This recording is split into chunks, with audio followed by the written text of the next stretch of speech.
Первая часть формальная. Это когда, на основании чего, кем было произведено вскрытие. Вторая часть – это обстоятельства дела, которые переписываются из постановления. Да? Третья часть – это результаты наружного исследования. Он там описывает подъязычную кость, патологическую подвижность, которую он при наружном исследовании определил. Да? А дальше внутреннее исследование. И при внутреннем исследовании он должен уже эту подъязычную кость написать. Что там кровоизлияние, мягкие ткани вокруг подъязычной кости, определяется перелом такого-то, рожка малого, большого, либо обоих, либо с обеих сторон. Да? А этого нет.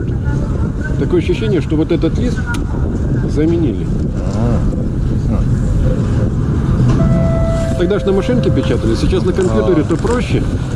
А тогда в целях экономии сил и времени перепечатывали только, 1-2 листа и все. И подгоняли текст, по размеру и все. Понимаете, да, о чем я говорю? Вот ему было лень первый лист перепечатывать. Он там оставил, а сам перелом. Оп.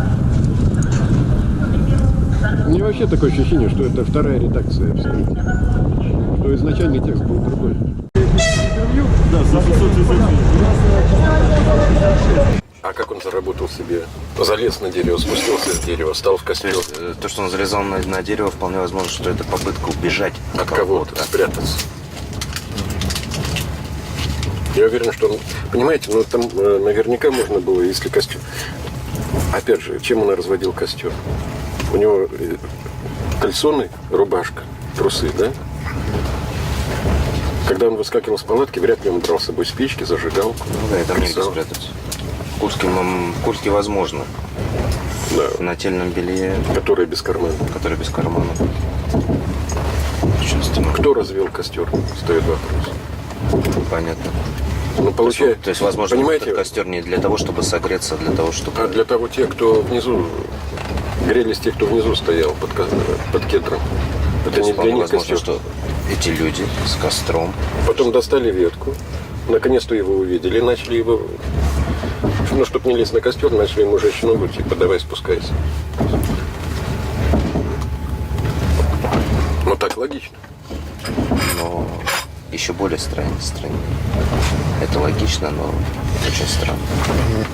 Вчера, мне кажется, или уже сегодня... Более странно получается, если он сам залез в костер, да?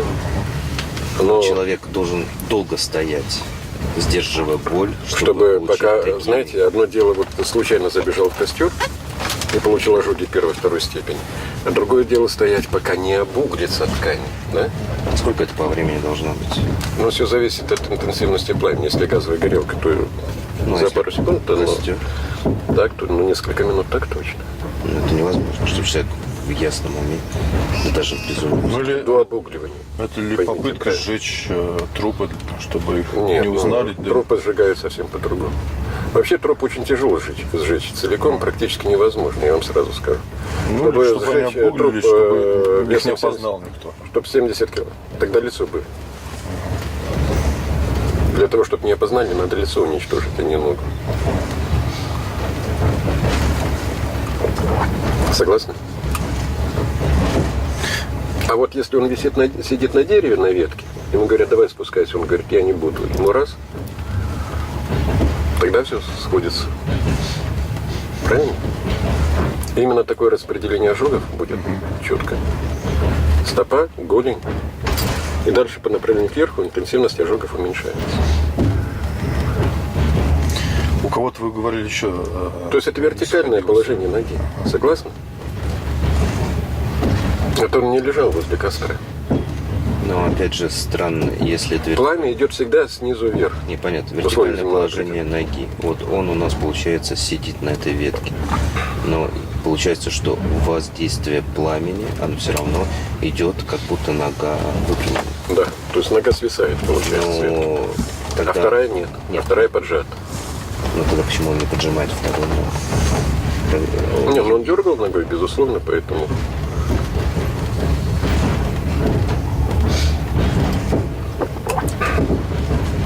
Ну, понимаете, стоять в костре не получается, да, такой ожог.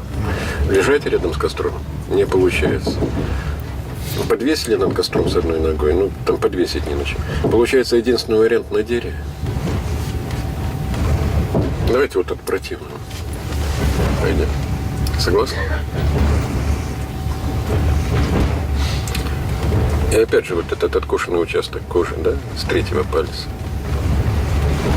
Попытка никому ничего не рассказать, попытка сдержать крик, Либо вариант, попытка стерпеть боль. либо вариант, что он пытался, может быть, Может, он от прикинуться, боли, что вот- это труп. на Нет, вот деле. может, когда ему там это ногу жгли, и он, чтобы не закричать, кусал себе за пальцы.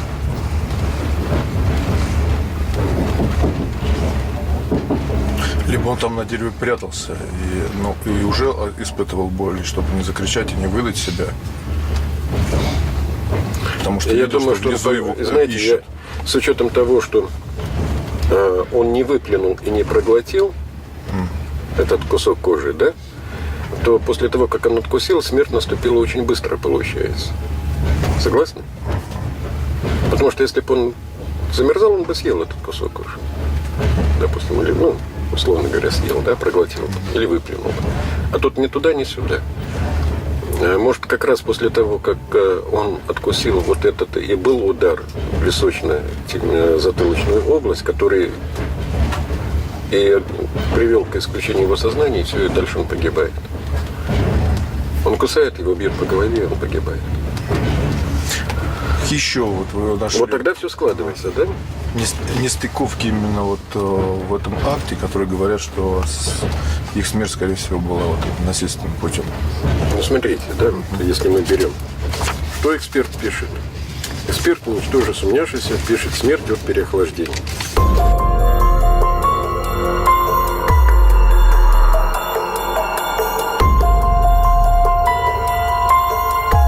Наступила в результате действия низкой температуры, о чем свидетельствует? Отек мягких мозговых оболочек.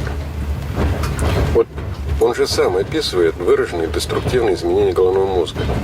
При этих изменениях головного мозга, которые он описывает в своем же акте, о каком-то отеке мягких мозговых оболочек, который он увидел, и речи быть не может. Понимаете, ну, нету мозговых оболочек при таких изменениях головного мозга. Вернее, есть, но не представлены уже выраженной трансформированной массы, да, биологической. Резкое полнокровие внутренних органов. Полнокровие внутренних органов – это не является признаком смерти от переохлаждения. Переполнением жидкой темной крови полостей сердца, подчеркиваю, темной.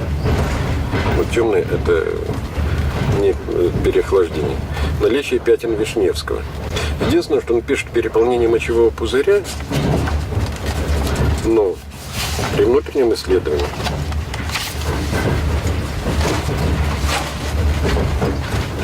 он отмечает 500 мл мутной желтоватой жидкости, да? Ну, это, да, переполнение мочевого пузыря часто встречается при смерти от переохлаждения, но это не является признаком исключительным для смерти от переохлаждения. И дальше. Ожог второй-третьей степени пишет у костра. Ну, это не признак смерти от переохлаждения. Пятна Вишневского, как он мог увидеть, это очень сомнительно при такой степени аутолитических изменений уже желудочно-кишечного тракта. Дальше он пишет отморожение пальцев конечностей, но здесь нету признаков отморожения пальцев конечностей, тут есть признаки посмертного высыхания пальцев конечностей. На холоде происходит из мягких тканей вымораживание воды, и кожа подсыхает, уплотняется, вот такая становится пергаментная плотность, да, и пергаментного цвета. Это естественный посмертный процесс, который происходит в этих условиях. И наиболее тонкие участки тела, так, наименее объемные, они как раз в первую очередь этому подвергаются. Ну, в данном случае пальцы.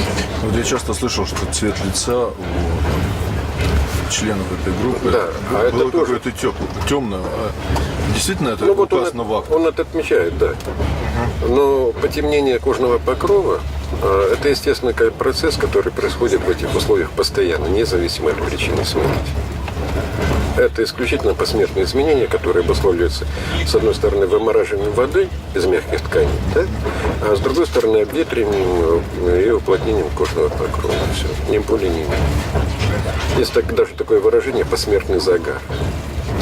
Слышали, может. Вот повреждения, которые обнаружены у Дорошенко, Их можно условно разделить на несколько групп. Первая группа повреждений – это ссадины, которые вполне могли образоваться при заползании, либо, наоборот, спуске со ствола дерева. На это, собственно говоря, указывает их довольно характерное расположение на внутренней поверхности или внутренних боковых поверхностях нижних, верхних конечностей, на груди, на боковых поверхностях локтевого сустава. То есть человек обнимал, передвигался, поднимался. Да, это может быть. Но дальше вот интересно.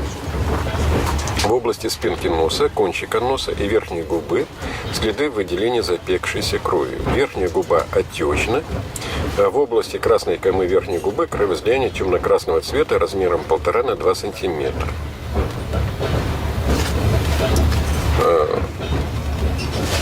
Если бы это было повреждение в результате падения на снег лицом вниз, так, то были бы повреждения и на спинке носа, и на скуловых областях, так, и в области надбровных губ, возможно, подбородка, то есть на выступающих частях лица. Так? Здесь ничего этого нету. Есть только локальное повреждение. Это непосредственно травмирующее воздействие в эту область. Да? Чем можно нанести? А тем же кулаком. То есть какой-то твердый тупой предмет с ограниченной травмирующей поверхностью. Кулак. Можно губу разбить, если прямой удар, допустим, вполне.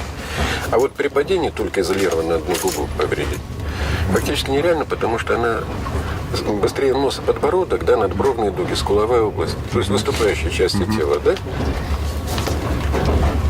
Дальше. На ушных раковин в области козелка плотные участки подсохшие. Такое ощущение, что кто-то его за уши растирал, да, или сдавливал. Зачем? Спрашивается. Ни при падении, ни при переползании по дереву, ни при ударах такое повреждение ушных раковин не будет. Локально, именно в области козелков. Это кто-то, скорее всего, непосредственно сдавливал. С какой целью? Для того, чтобы он очнулся, так, или чтобы вызвать какую-то боль, наоборот, так. Это уже мы, наверное, никогда не узнаем. Дальше то, что смущает всех, из отверстия рта следы выделения жидкости серого цвета. Тут непонятно что, но это, возможно, и какая-то предсмертная рвота, когда желудочного содержимого нету, а идет уже срыгивание непосредственно желудочного сока. Тут, когда застынет, тоже будет такого цвета. Потому что очень многие трактуют это как следы действия боевых отравляющих веществ и отек легких. Но отека легких здесь такого не описывается, собственно говоря. На тыле кисти, соответственно, пястной кости ссадины.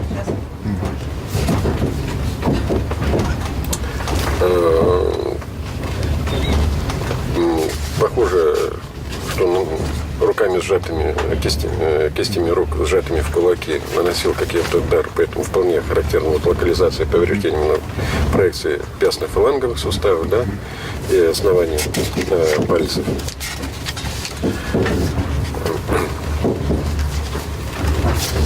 Дальше. И ссадины на передней поверхности обеих голеней. Так? Но тут тяжело дать однозначную трактовку. Это могло быть и при падении, да, допустим, ударе о край наста снега, и теоретически могло при каком-то передвижении по стволу дерева быть. То есть тут довольно вариабельно. Но, скажем так, позиция эксперта, когда он исключительно от переохлаждения, тут ее можно объяснить с одной стороны, потому что он не нашел каких-либо других повреждений, которые могли бы привести к наступлению смертельного исхода, и методом исключения пришел к смерти от переохлаждения. Но диагностический комплекс, который эксперт приводит в качестве обоснования смерти от переохлаждения, он, конечно, данному диагнозу не соответствует. И более того, ряд признаков, которые написывают в диагнозе, в подтверждении своей мысли, он просто увидеть не мог физически, потому что если головной мозг это уже зеленовато-коричневая какая-то кашицеобразная масса, то говорит об отеке, набухании мягких мозговых оболочек, но не приходится в этой ситуации, потому что они уже тоже подверглись в данном состоянии гнездной трансформации. Точно так же на актуализированном желудочно-кишечном тракте он уже не мог увидеть пятен Вишневского, они уже тоже подверглись тоже трансформации. Поэтому этот диагноз переохлаждения можно только в такой очень предположительной форме считать. Но опять же при одном условии, что эксперт достоверно и полно описал все повреждения, что там не было изъятий потом последующих. Поэтому данная смерть Дорошенко, причина смерти все равно остается под вопросом. Он везде пишет, что брал на судебно-химическое исследование, но нигде результатов судебно-химического исследования в принципе и близко нет. Понимаете, нет материала дела, указаний. Есть указания на то, что внутренние органы забирались на судебно-гистологическое, на судебно-химическое исследование. Но нет указаний о результатах этих исследований. Они тоже должны быть в материалах дела. Странная история. Странная история. И почему эксперт спешит оформлять причину смерти, не дожидаясь результатов исследований? Мы всегда ждем окончания. Многие объясняют тем, что там были сроки, когда нужно было дело закрыть в течение 3 месяцев. Одного дня? Такой порядок был. Но за 3 месяца он в любом случае получил бы результаты химического и гистологического исследования. Они бы успели это сделать. И опять же, понимаете, удивляет, такой объемный состав. Ни до, ни после я не видел, чтобы вместе с судебно-медицинским экспертом акт подписывали. Смотрите. Судмедэксперт областного бюро судмедэкспертизы Возрожденный. Судмедэксперт города Североуральска Лаптев. Прокурор Свердловской области подписывает. Прокурор-криминалист областной прокуратуры подписывает. Понятые. Но никогда столько людей ни до, ни после не подписывали акт судебно-медицинского исследования. И опять же, почему акт, а почему не заключение? А есть разница, да? Акт до возбуждения уголовного дела. Акт заключение после возбуждения уголовного дела. По результатам судебно-медицинской экспертизы уголовное дело может быть прекращено ввиду отсутствия, не выявили там признаков насильственной смерти, так? Но здесь такая представительная комиссия. А заключения не было в итоге? Акт? Только акт. Только акт. Еще одна странность, да. Такой фурор, да? С документом. Начальников понаехало. И подписывают акт, а не заключение. А соблюсти все формальности необходимо. Так нет, тут формально все. Значит, не возбуждали уголовное дело. Нет, его уже показали даже. Эти 2 папки. Да. Получается, что акт. Почему не заключение? На основании постановления, прокуратуры. Почему акт? Почему не заключение? Проходи. Давай. По закону-то должно быть заключение. Нужно брать. У меня такое чувство, что его о чем-то спрашивали.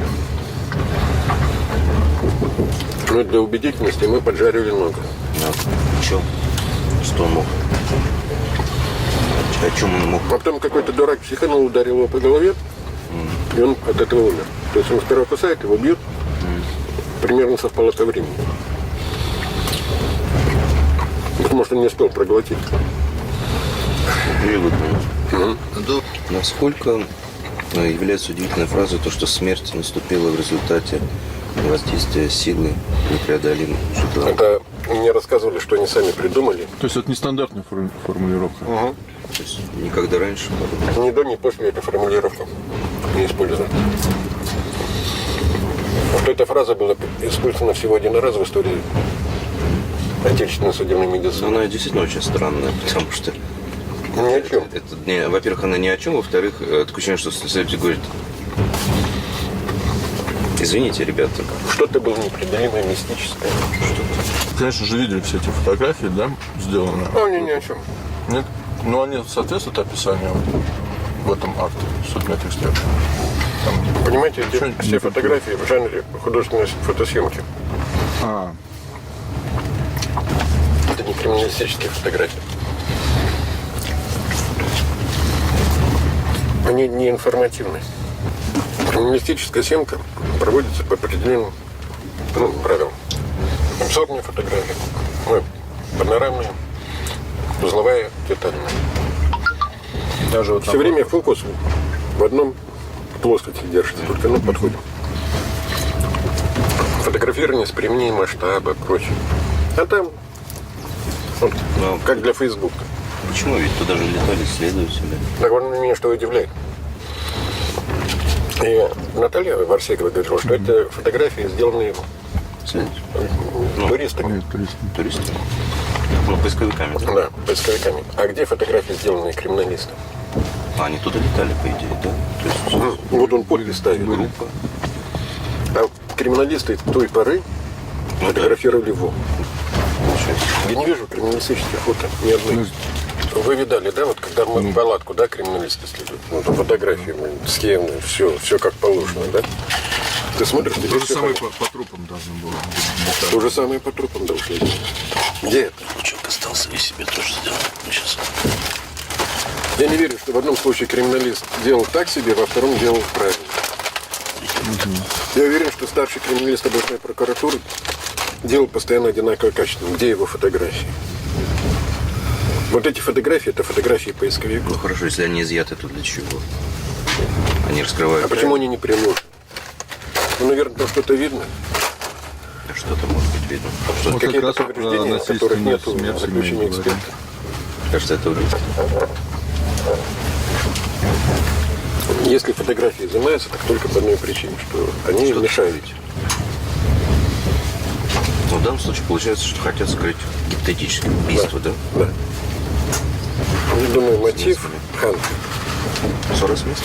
Вот, я говорю, я на этом поезде уже не первый раз тут езжу. Там вот он идет до Приобья, еще 2 суток от Приобья на теплоходе.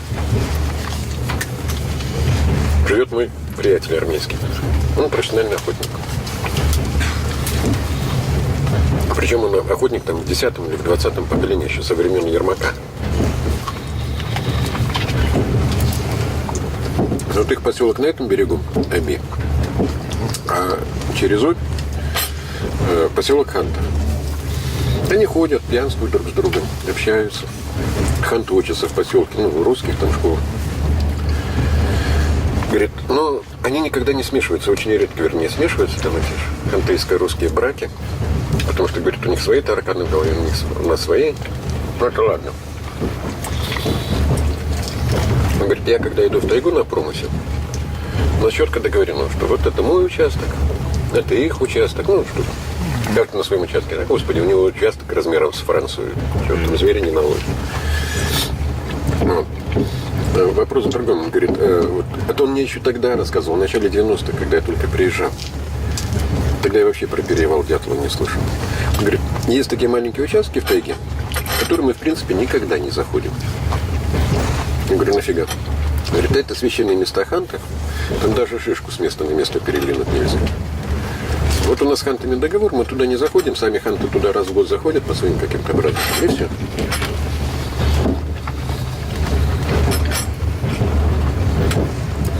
Говорю, а если зайти и сдвинуть? Он говорит, а зачем нам война с хантами? Ханты не хотят с нами воевать, мы с ними не хотим воевать. А если сдвинем, то придется. А вот дятловцы как раз на фоне есть фотографии, где там они отметку.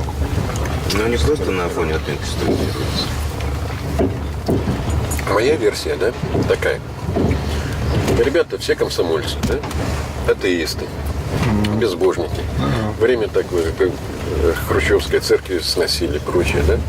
А уже этих язычников, ну, они вообще там не воспринимали, да. Они же первый раз уходили с маршрута куда-то в сторону. Вот. Ханты могут растрепать о чем угодно. Вот ваш редактор прав, главный, да? Но ханты не будут называть свои священные места. Ну, есть у них сакральные вещи, которые они там хоть огнем пытай, не скажут, да. И, скорее всего, что дятловцы туда забрели, что-то там либо разрушили, либо взяли. Ханты пришли на разборки вечером, да. Сперва начали с теми, кто снаружи, ну, естественно. Остальные повыскакивали уже, кто на подмогу, кто это. А дальше случилось то, что случилось. Возможно, никакого желания изначально убивать не было, потому что пришли без оружия, да, по крайней мере, без холодного, без огнестрельного. Иначе были бы огнестрельные раны. Да, да. Ну, то, что это эти спецслужбы, это 100%. Ну, если бы это было КГБ, да? Ну, ни трупов не было бы, ни палатки. Все бы зачистили, да и все. Ни первый, ни последний пошли в тайгу и пропали. Поискали бы, объявили бы без вести пропавшим. Вот с отрезанным языком. Не отрезан, Откушен. выеден. Выеден. Ну, каждый божий год мы такой... Я вот месяц назад сдал экспертизу. 2 хорька сожрали хозяина. Дома? Да? Ну, у него 2 хорька жило. Он умер. Хорькам-то кушать хочется. Съели. Мы причину смерти так и не смогли установить до конца. Ну, потому что они объели там все диагностически значимые места. Все мягкие ткани, понятно. Ну, собаки, кошки объедают, а мыши, полевки, они иногда даже гнезда внутри тел замерзших людей делают и животных. Они прогрызают ход, выгрызают там себе как бы пещерку, выстилают ее мехом, там, травой, рожают там своих потомства и живут в этом всю зиму в этом трупе. Вот. А поэтому, скажем так, птицы выклевывают глаза, расклевывают лицо. Это, скажем так, далеко не редкость. Опять же, если бы это было прижизненное, то кровь бы заполнила бы и дыхательные пути, и заполнила бы желудок. Опять же, было бы прокрашивание кровью снега, потому что вот там уже описывают в одном случае, да, где там поясница повреждена, что снег окрашен кровью, да, на месте. Горячая теплая кровь изливается, снег пропитывается быстро, потом смерзается, и получается такой красный лед. Ну, представляете, да? И он бы никуда не растаял до момента прихода поисковиков, согласитесь, погодные условия не позволяли, они бы это увидели. Да? Но нету этого. Значит, что? Это посмертное разрушение трупа животными. То есть ничего там такого эпатажного. Вот у меня как эксперта больше другие вопросы, да? Вот, а какие здесь вот резюмировать? Что мешает вот по этим актам составить картину происходящего, точнее, смерти? Вы уверены, что там полно все описано? Не знаю. Я не уверен. И насколько там все достоверно, да? Это с одной стороны. С другой стороны, описание довольно поверхностное. И повреждения всех довольно поверхностные описания. Поэтому так четко все реконструировать мы уже, наверное, никогда не сможем, потому что в лучшем случае можно сделать эксгумацию и определить характер повреждений костей скелета. И, владея современными данными, мы можем определить механизм травматизации, прижизненный, посмертный, в ряде случаев направление действия травмирующей силы, условия действия травмирующей силы. Это что относится к повреждению костям скелета, безусловно. Мягкие ткани мы уже исследовать не можем. За давностью лет они уже все полностью биологически трансформированы, да, они уже превратились в землю, ну, по сути, да, в гумус. Но хотя бы сопоставить, насколько правильно он написал, да, локализацию, да, анатомические какие-то особенности повреждений. Вот смотрите, да, вот когда Золотарева раскопали труп, то, в принципе, там видны повреждения костей таза, которых нет указаний в акте. Но он, собственно говоря, и не исследовал ни одного из погибших, он кости таза не исследовал, да, на целостность. Ни у кого не исследовался позвоночник, да, на целостность. Все так, только общим осмотром. Прощупал ноги, ну, вроде целый, хорошо. Да? Прощупал таз, ну, вроде целый, ну, и хорошо. Поэтому... То есть вот сломанные ребра, они тоже просто прощупали и все? Нет, то ребра он так уже описывает, потому что там же проводилось вскрытие, славился кожно-мышечный лоскут, то ребра он описывает локализацию, по крайней мере.